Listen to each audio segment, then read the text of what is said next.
लेकिन शुरुआती रुझान को अगर हम देखते हैं, चुनाव की जो शुरुआती दौर रहे हैं, उस दौर में निश्चित रूप से अभी महागठबंधन का प्रत्याशी जो ओसामा साहब है वो बढ़त बनाए हुए हैं, लेकिन अभी भी हर बूथ पर उनकी पहचान नहीं हो पाई है। एनडीए की पहचान है, लेकिन व्यक्तिगत रूप से प्रत्याशी को लोग नहीं जानते हैं।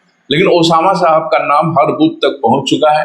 ओसामा साहब लोकसभा चुनाव के बाद वो लगातार लग गए क्षेत्र में, और बीच के कालखंड में जैसा आपने बताया भी, हरिशंकर यादव ने पगड़ी बांध करके अपना उत्तराधिकारी घोषित कर दिया। इसका फायदा अभी दिख रहा है, भविष्य में क्या होगा ये गर्भ में छिपा है, भविष्य के गर्भ में। अब दोनों प्रखंडों का हम अगर ठीक से विश्लेषण करें तो रघुनाथपुर प्रखंड के सभी पंचायतों में हेना साहब हार गई थी। अच्छा, विजय लक्ष्मी देवी से, जबकि हरिशंकर यादव का अपना गृह प्रखंड है। गृह प्रखंड हरिशंकर यादव के पंचायत, जो कुशहरा पंचायत हरिशंकर यादव का पंचायत है, वहां भी विजय लक्ष्मी देवी ही चुनाव जीती थी। नमस्कार, मेरा नाम रोहित है और आप सभी का स्वागत है परमार मीडिया लाइव के इस चुनावी चर्चा में। इस चर्चा में हम बात करते हैं सिवान के अलग अलग 8 विधानसभा के बारे में, और अभी तक हमने सिवान विधानसभा के बारे में चर्चा किया है। अगर आपने उस वीडियो को नहीं देखा है तो हम इस वीडियो के कमेंट बॉक्स में और इस वीडियो के डिस्क्रिप्शन में हम उस वीडियो का लिंक दे देंगे। आप जाकर उस वीडियो को जरूर देख सकते हैं और अपना प्यार जरूर दे सकते हैं। आज के इस वीडियो में हम चर्चा करेंगे रघुनाथपुर विधानसभा के बारे में। जी हाँ दोस्तों, रघुनाथपुर विधानसभा सिवान का दूसरा हॉट सीट होने जा रहा है, और पहला हॉट सीट तो हमने पहले ही बता दिया है कि वो सिवान विधानसभा होने जा रहा है, क्योंकि वहां से मंगल पांडे और बिहारी चौधरी चुनावी मैदान में उतर चुके हैं। और आज के इस वीडियो में हम रघुनाथपुर विधानसभा के बारे में चर्चा करेंगे, और यहाँ से ये हॉट सीट इसलिए होने जा रहा है क्योंकि यहाँ पे डॉक्टर मोहम्मद शहाबुद्दीन, सिवान के जो पूर्व एमपी हैं, उनके सुपुत्र ओसामा साहब चुनावी मैदान में हैं, और उनके सामने है एनडीए की तरफ से जीसू सिंह। हम रघुनाथपुर विधानसभा का चर्चा शुरू करें उसके पहले हम रघुनाथपुर विधानसभा का पिछले चुनाव का थोड़ा सा रिजल्ट जान लेते हैं, और मैं आपको संक्षिप्त में बता देता हूँ। 2020 के विधानसभा चुनाव का बात करें तो रघुनाथपुर में हरिशंकर यादव आरजेडी से जीत कर आए थे, और उन्हें 67,757 वोट मिले थे। वहीं दूसरे नंबर पर मनोज कुमार सिंह थे, जो कि एलजेपी से चुनाव लड़े थे। बीजेपी से बागी होके एलजेपी में चले गए थे और वो चुनाव लड़े थे, और वो दूसरे नंबर पे थे, और उनको 49,792 वोट मिले थे। अगर वोट प्रतिशत की बात करें तो हरिशंकर यादव को 42.66% मिला था, और मनोज कुमार सिंह को 38.35% मिला था। लगभग 11% का अंतर वोट में था। वहीं तीसरे नंबर पे राजेश्वर चौहान थे, जो कि जेडीयू के कैंडिडेट थे। जी हाँ, जेडीयू ने वहाँ राजेश्वर चौहान को टिकट दिया था। वो तीसरे नंबर पर चले गए थे, और उन्हें मात्र 26,162 वोट मिले थे। तो ये था मोटा मोटी पिछले 2020 विधानसभा के रघुनाथपुर विधानसभा का रिजल्ट, जिसमें रघुनाथपुर से हरिशंकर यादव विधायक चुने गए थे। अब हरिशंकर यादव ने अपना पगड़ी खोल के ओसामा साहब को बांध दिया है, और अब हरिशंकर यादव की जगह पर ओसामा साहब चुनावी मैदान में हैं। लेकिन सामने से मनोज कुमार सिंह नहीं है। इस बार जेडीयू से जीसू सिंह उर्फ विकास कुमार सिंह को टिकट मिला है। तो अब देखना मजेदार होगा कि इस बार जनता रघुनाथपुर की किसे चुनती है।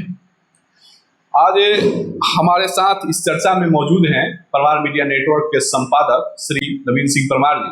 नमस्कार सर। सबसे पहले आप ये बताइए कि पिछली बार जैसे कि आरजेडी ने हरिशंकर यादव को टिकट दिया था, और जेडीयू से राजेश्वर चौहान को टिकट दिया था, और उस समय चिराग पासवान एनडीए से अलग होकर अकेले चुनाव लड़े थे, उन्होंने मनोज कुमार सिंह को टिकट दिया था। अब देखा जाए तो इन तीनों लोगों में से कोई भी इस बार चुनाव मैदान में नहीं है। तो क्या अब इनके चुनाव मैदान में नहीं होने से क्या इस बार रघुनाथपुर विधानसभा का जो रिजल्ट है वो बदलेगा, या पिछली बार की तरह आरजेडी यहाँ से बाजी मार जाएगी? ऐसा है रोहित कि अभी रिजल्ट के बारे में कुछ कहना थोड़ी जल्दीबाजी हो जाएगी, लेकिन जैसा आपने बताया कि पिछले बार 3 प्रमुख उम्मीदवारों का आपने रिजल्ट बताया। जी। हरिशंकर यादव विधायक हुए थे राष्ट्रीय जनता दल के प्रत्याशी के रूप में। मनोज कुमार सिंह एलजेपी के प्रत्याशी के रूप में दूसरे स्थान पर रहे थे, और तीसरे स्थान पर जदयू के प्रत्याशी राजेश्वर चौहान रहे थे। जी। अगर रघुनाथपुर की राजनीति का हम आकलन करें तो मनोज कुमार सिंह और राजेश्वर चौहान दोनों लोग एनडीए खेमा से थे।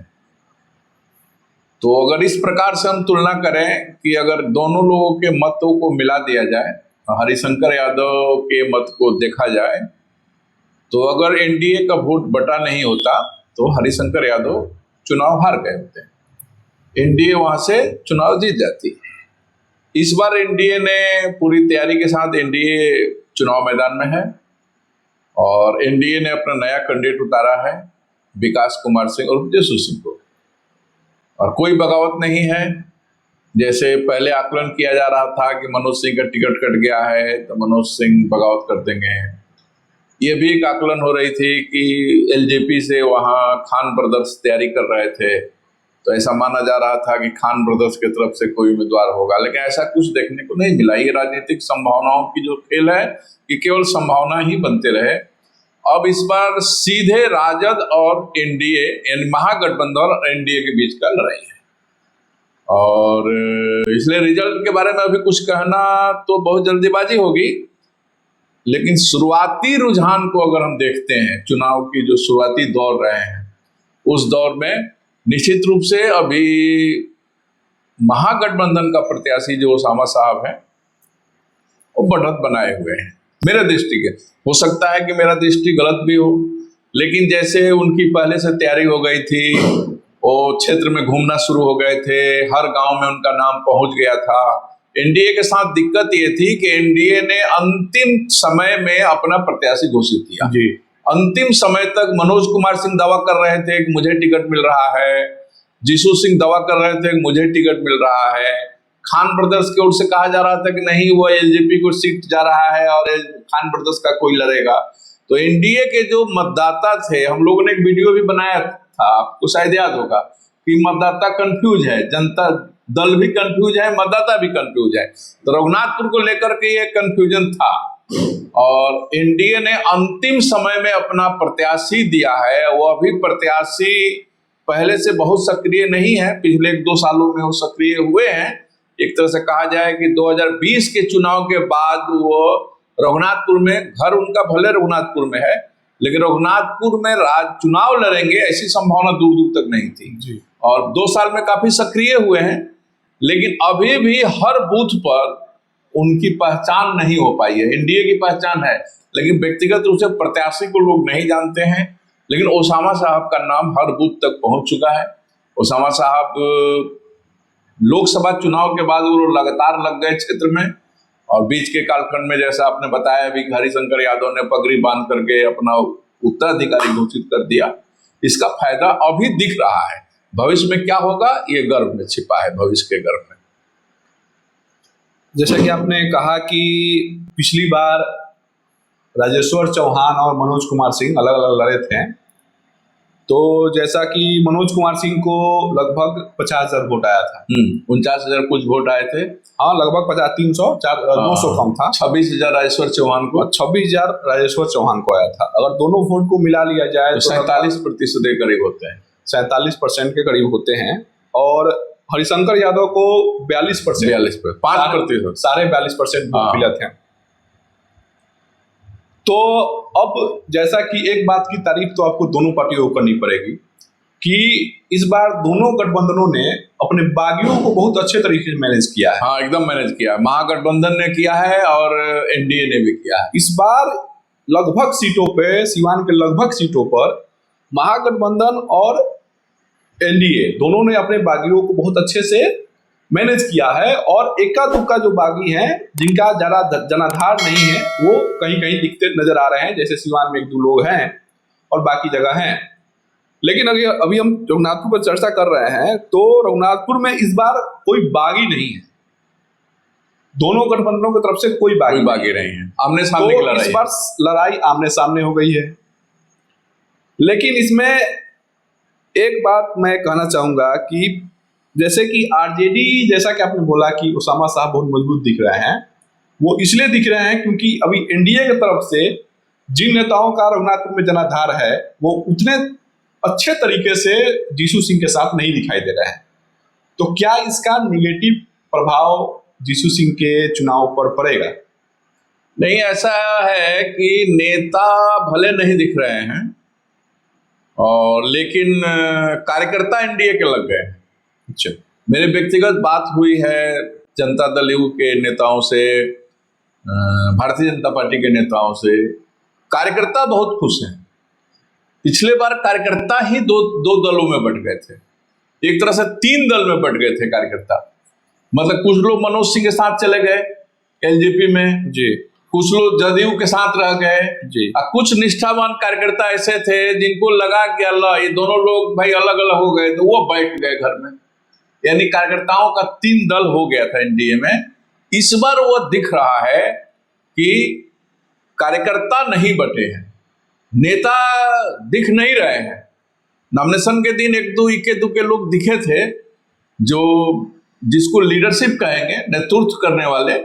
लेकिन उसके बाद जैसे आज ही अभी हम लोग जिस दिन वीडियो रिकॉर्ड कर रहे हैं उस दिन एनडीए की रघुनाथपुर में एक बड़ी बैठक हुई है और एनडीए के 2 बड़े चेहरे, मैं नाम नहीं रखूंगा, लेकिन 2 बड़े चेहरे दिखाई नहीं दिए उस बैठक में।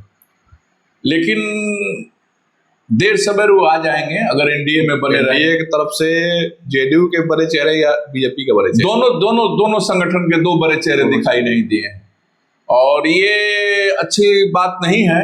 लेकिन कार्यकर्ता सभी दिख रहे थे, मैंने व्यक्तिगत रूप से वीडियो देखा है, फोटो देखा है, कार्यकर्ता सभी दिख रहे थे, ये एक अच्छी बात है। कोई भी चुनाव, कोई भी संगठन अपने कार्यकर्ता के भरोसे लड़ता है, नेता तो आते जाते रहते हैं।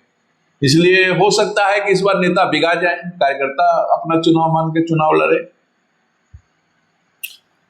अब जैसे कि ओसामा साहब हो गए और जीशु सिंह हो गए, और एक और उम्मीदवार हैं जनसुराज के, हाँ, राहुल कीर्ति सिंह, वो भी बड़ा दावा ठोकते हुए नजर आ रहे हैं। उन्होंने भी नॉमिनेशन कर दिया है और वो भी चुनावी मैदान में हैं। चूंकि राहुल कीर्ति सिंह उस जाति से आते हैं जिस जाति का समर्थक ज्यादातर माना जाता है कि वो जाति एनडीए का समर्थक है। तो क्या राहुल कीर्ति सिंह जीशु सिंह के लिए कोई सिरदर्द बनने जा रहे हैं क्या इस चुनाव में? नहीं, ऐसा कुछ नहीं है। राहुल कीर्ति सिंह का अपना व्यक्तित्व ऐसा कुछ नहीं है, समाज से जुड़े हुए लोग नहीं हैं, बड़े परिवार से आते हैं। चुनाव में आए उसके पहले वो पटना ही रहते थे। रघुनाथपुर में, जिसको आम भाषा में कहा जाए कि उनका न्योता हकारी भी नहीं है, उनके परिवार का भी नहीं है। जिस परिवार की दावा करते हैं कि हम जज साहब के परिवार से बिलोंग करते हैं जज साहब के परिवार से बिलोंग, लेकिन मेरा व्यक्तिगत दावा है कि रघुनाथपुर विधानसभा में 10 परिवार भी नहीं मिलेंगे जिनके परिवार के शादी विवाह में राहुल कीर्ति सिंह के परिजन शामिल होते हो। राहुल कीर्ति सिंह तो मेरे नजर में किसी भी शादी समारोह में चुनाव में आने से पहले, राहुल कीर्ति सिंह को रघुनाथपुर में कौन जानता था? राहुल कीर्ति सिंह के परिवार के लोगों का रघुनाथपुर के साथ कोई रिलेशन नहीं रहा है। रिश्तेदारियां होंगी, ऐसा इनकार नहीं किया जा सकता, रिश्तेदारियां होंगी, लेकिन किसी शादी समारोह में राहुल कीर्ति सिंह के परिजन शामिल हुए हों, ऐसा तो हाल फिलहाल में दिखाई नहीं दिया है। तो कहने का मेरा अर्थ यह है कि वो एक तरह से भुटकटवा साबित होने वाले हैं। और रघुनाथपुर के जिस वर्ग से वो आते हैं, जैसे आपने इशारा किया, वो क्षत्रिय समाज से आते हैं, और क्षत्रिय समाज इतना मूर्ख नहीं रहा है कि कोई हवा में आएगा, हेलीकॉप्टर से उतर के आएगा और वो वोट जात के नाम पर लेके चला जाएगा। ऐसा कुछ नहीं होने वाला है।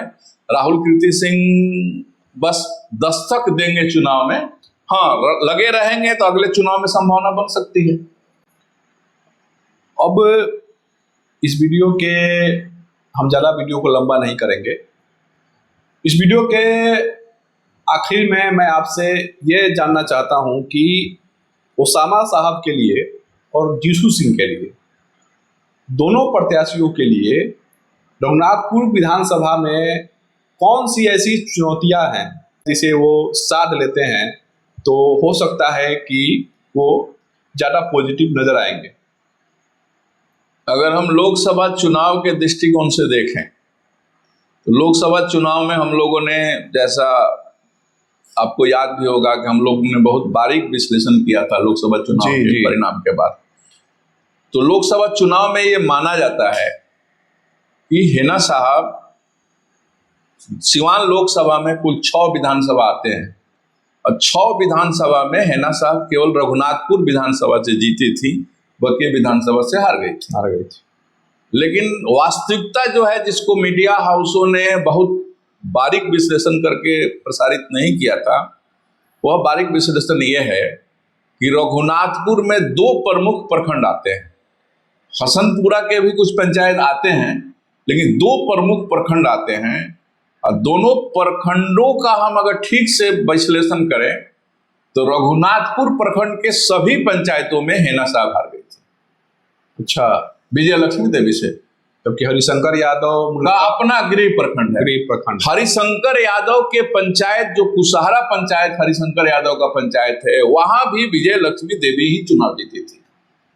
अच्छा, हेना साहब हार गई थी। ये एक बहुत बारीक बंटवारा है। हुसैनगंज प्रखंड में हेना साहब चुनाव जीती थी। अब चुनौतियां जो आपने पूछा, चुनौतियां दोनों लोगों के सामने हैं। जीसू सिंह को रघुनाथपुर के बढ़त को बरकरार रखना ही नहीं होगा, रघुनाथपुर में बढ़त के अंतर को बढ़ाना होगा। और हुसैनगंज में जो विजय लक्ष्मी देवी हारी थी, उस हार को मेकअप करते हुए हुसैनगंज से भी चुनाव जीतना होगा, तब जाकर के जीसू सिंह के पक्ष में ये चुनाव आएगा। दूसरी बात है ओसामा साहब के लिए, ओसामा साहब को हुसैनगंज के अपने जीत, यानी माता जी को जीत थी, उस जीत के बढ़त को बढ़ाना होगा। और रघुनाथपुर में हार जो हुई थी रघुनाथपुर में, उस हार का मेकअप करते हुए अपने उस हार को जीत में बदलना होगा जी। तो ये बड़ी चुनौतियां हैं जिसको साधना पड़ेगा दोनों प्रत्याशियों को, पहली बात। दूसरी बात, कार्यकर्ताओं को, अब लोकसभा चुनाव में एक बात आ सकता है कि अवध बिहारी भी प्रत्याशी थे जी, राजद के प्रत्याशी थे। कुछ लोग गिन देंगे, वोट जोड़ देंगे कि अवध बिहारी का वोट और हेना साहब का वोट जोड़ दिया जाए तो वो जीत गए थे, मतलब विजय लक्ष्मी हार गई थी और वो हेना साहब जीत गई थी। लेकिन लोकसभा की परिस्थितियां कुछ अलग थी, विधानसभा की परिस्थितियां कुछ अलग है। विधानसभा बहुत सारे स्थानीय मुद्दे पर चुनाव लड़े जाते हैं, उम्मीदवार के व्यक्तित्व पर भी चुनाव लड़ा जाता है। रघुनाथपुर का मतदाता मतदान करने जब जाएगा तो वह 2 उम्मीदवारों को सामने रखेगा, एक ओसामा साहब को सामने रखेगा। ओसामा साहब का जो लेगेसी है, साहबुद्दीन के साथ जुड़ा हुआ उनका जो अतीत है, इसकी चर्चा भी करेगा। दूसरा, जीसू सिंह को सामने रखेगा, जीसू सिंह के भी अतीत की चर्चा होगी, जीसू सिंह की वर्तमान की भी चर्चा होगी। तो दोनों प्रत्याशी जब सामने आएंगे तो निश्चित रूप से मतदाता निर्णय करेगा कि रघुनाथपुर में हमको किसके साथ जाना है। इस मायने में अगर हम देखें तो जीसू सिंह के पास प्लस पॉइंट है, शांति प्रिय लोग हैं, समाज सेवी लोग हैं, कोई विवाद नहीं है उनके नाम से। ओसामा साहब के नाम के साथ विवाद ही विवाद है, लेकिन ओसामा साहब के समर्थक, युवा समर्थक काफी एग्रेसिव है, उनको संयम रखना पड़ेगा। ओसामा साहब को अपने समर्थकों पर संयम रखना पड़ेगा, उनको संयमित रखना पड़ेगा। अभी जो भी सिवान से हैं या सिवान के बाहर हैं, उनके संदर्भ में एक वीडियो आया होगा। हाँ, जो वीडियो मुझे लगता है कि ओसामा साहब पर बहुत नेगेटिव छाप छोड़ देगा। उस वीडियो में ओसामा साहब के समर्थक द्वारा ऐसी बातें बोल दी गई हैं जो बाद में उसको सिवान के कुछ लोकल न्यूज़ों द्वारा उसको खंडन भी किया गया कि ऐसा उस लड़का ने नशा में बोल दिया। नहीं नहीं, वो दोनों वीडियो मैंने देखा है रोहित। वो जो खंडन किया गया है ना, वो स्पष्ट समझ में आ रहा है कि लीपापोती की जा रही है। खंडन जो किया गया है स्पष्ट समझ में आ रहा है कि लीपापोती की जा रही है। और ये सारी चीजें अब दर्शक, पहले वाला जमाना रहा नहीं, हर हाथ में मोबाइल है, हर हाथ में स्मार्टफोन है, मिनटों मिनटों की सूचनाएं लोगों तक पहुंच रही हैं, सेकंडों की सूचनाएं पहुंच रही हैं। तो निश्चित रूप से मतलब इस पर कंट्रोल करना होगा। और ओसामा साहब को अगर जीत अपनी सुनिश्चित करनी है तो अपने समर्थकों के बीच ये मैसेज उनको देना पड़ेगा कि ऐसी कोई भी हरकत नहीं करे, जाने अनजाने में भी कोई हरकत नहीं करे जिसका नेगेटिव प्रभाव जाए। जीशु सिंह के साथ बात है कि जीशु सिंह को अपने समर्थक जो हैं, शालीन हैं, वह बहुत सक्रिय नहीं हैं, उनको सक्रिय करना होगा जी, उनको करना होगा, वोट को निकालना होगा। संगठनात्मक दृष्टिकोण से देखा जाए तो रघुनाथपुर क्षेत्र में भाजपा का संगठन बहुत मजबूत है, जदयू का संगठन कमजोर है। तो दोनों संगठन को मिलजुल करके प्रयास करना होगा। और कुल मिला जुला करके, जैसा मैंने पहले कहा कि अभी हम रघुनाथपुर को लेकर के दूसरा वीडियो भी लेके आएंगे छठ के बाद, जब चुनाव प्रचार पीक पर होगा। अब तो जब तक आप वीडियो आप देखेंगे, मुझे लगता है कि नेताओं का दौरा शुरू हो गया रहेगा और मुख्यमंत्री की दौरा हो गई है। जब तक आप इस वीडियो को देखेंगे तब तक तो मुख्यमंत्री आ रहे हैं, महागठबंधन की तरफ से भी लोग आएंगे, भाजपा के कई फायर ब्रांड नेताओं के भी आने की संभावना है। तो उस स्थिति में हम दूसरी वीडियो ले आएंगे तो कुछ स्पष्ट बात करेंगे। लेकिन अभी मैं पुनः एक बार कहना चाहूँगा कि अभी शुरुआती रुझान से देखा जाए तो ओसामा साहब की शुरुआत अच्छी हुई है, गांव-गांव में मैसेज पहुंच रहा है।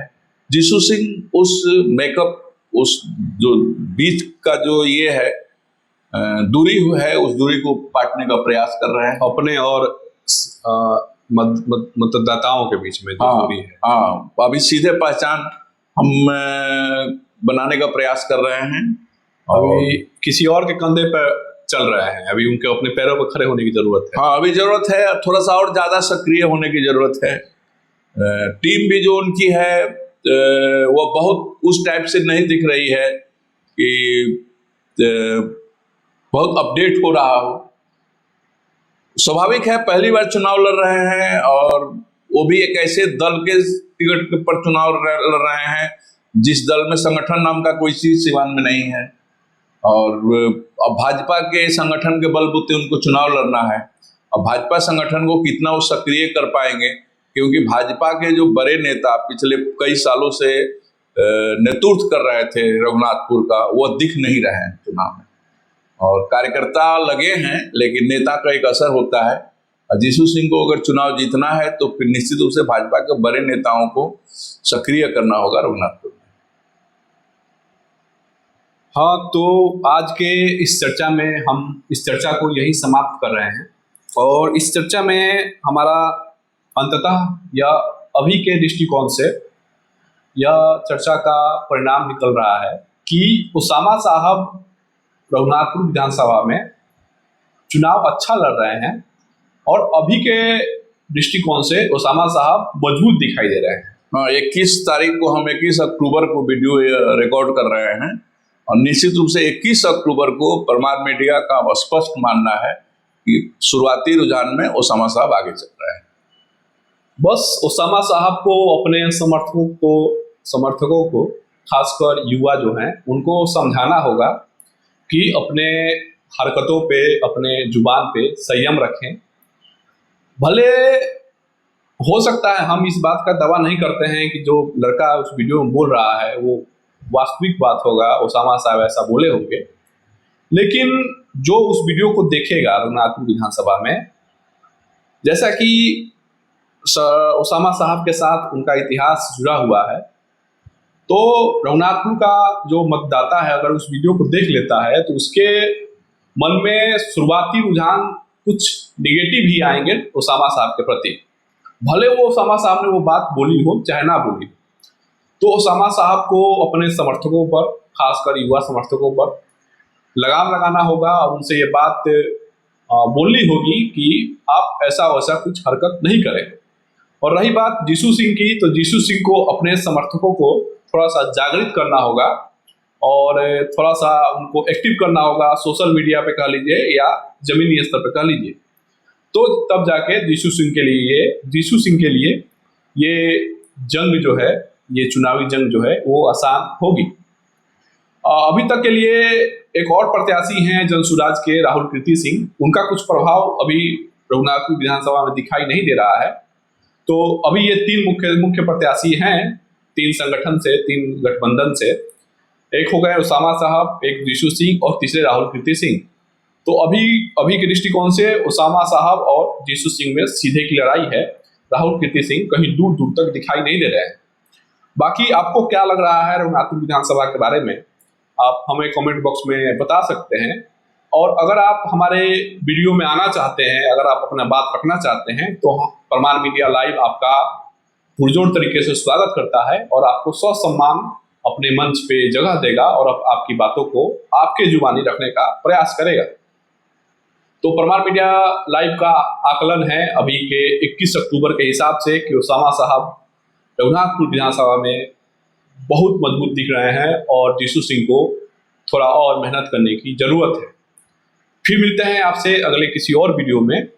और एक बात और, आप सबको दीपावली की बहुत बहुत शुभकामनाएं, मंगल कामनाएं। परमार मीडिया लाइव ये आशा करता है कि आपने सकुशल दिवाली मनाई होगी और अपने परिवार के साथ अपनी खुशियों को बांटा होगा। फिर मिलते हैं आपसे अगली किसी और वीडियो में, अगले किसी और विधानसभा की चर्चा को लेकर। तब तक के लिए विदा दीजिए। मेरा नाम रोहित है और आप देख रहे थे परमार मीडिया लाइव। नमस्कार। जय हिंद, जय सिया राम।